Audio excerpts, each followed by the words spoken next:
Now, at the Natural History Museum, you can wind through a garden of native blooms and wonders.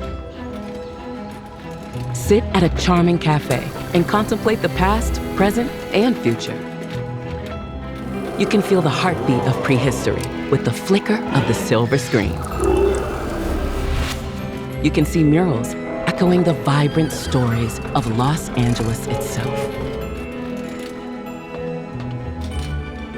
The Natural History Museum has always been a place where everyone, no matter who they are, can learn something new. Starting with Gnatalie, the world's first green dinosaur skeleton.